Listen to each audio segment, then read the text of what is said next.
Naftali Feldman lives in the Flatbush neighborhood of Brooklyn. In 1991, he found himself in the emergency room of a New York hospital. I was having a heart attack at the time.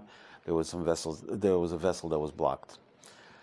Friday night, they put a team together, and they actually sent someone with a yarmulke to tell me that I must go through it even though it's Shabbos, because I had asked them. I was fine, I was stable, if I can wait till after Shabbos for them to do the procedure, and they sent someone with a yarmulke to tell me, no, this is okay. They unclogged me. Those days they used angioplasty. There was no stents at the time. And Shabbos morning, again, it collapsed. They redid it. And they told me that one of the problems is that I was clotting. I was clotting terribly. And they were giving me 4 times the amount of heparin, which is a blood thinner. And it just wasn't taking.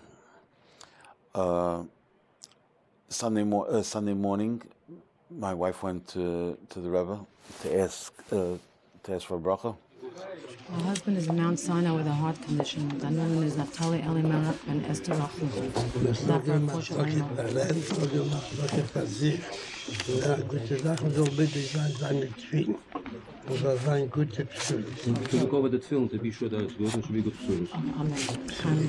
She called me up. I told her it's not a problem.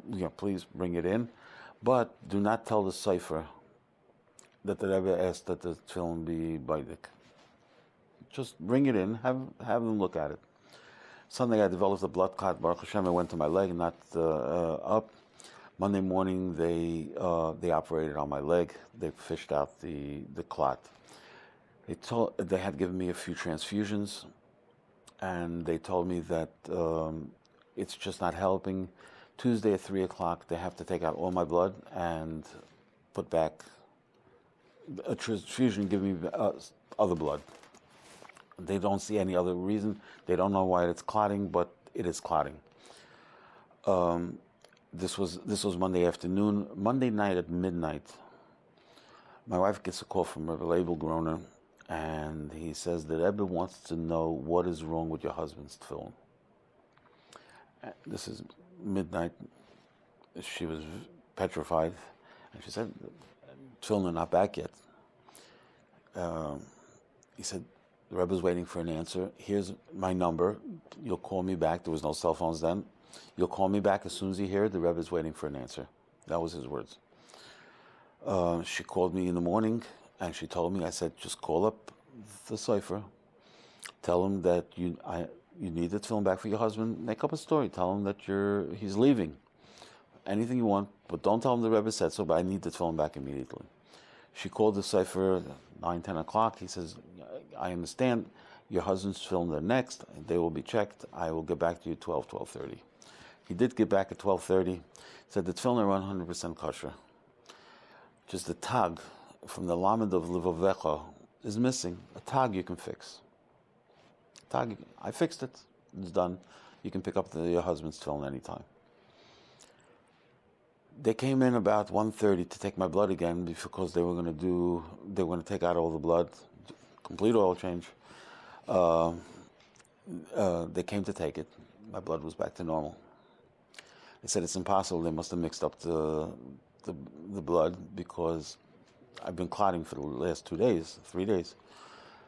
They came again. They took blood again. Blood's back to normal.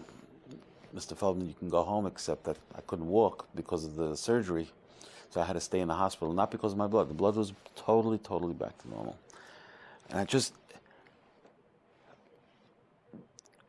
not als meifus. How many people did the Rebbe see that day by dollars? On a normal Sunday, how many people did the Rebbe see? 1,000?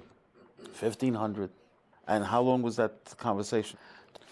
Monday, with the Rebbe's schedule, to remember that Naftali Feldman is in the hospital, to have someone call the house and say what's wrong with his tefillin, to have someone that has no shaykhs to lubavicchi at all, other than the fact that decided to come there one day, is to me remarkable.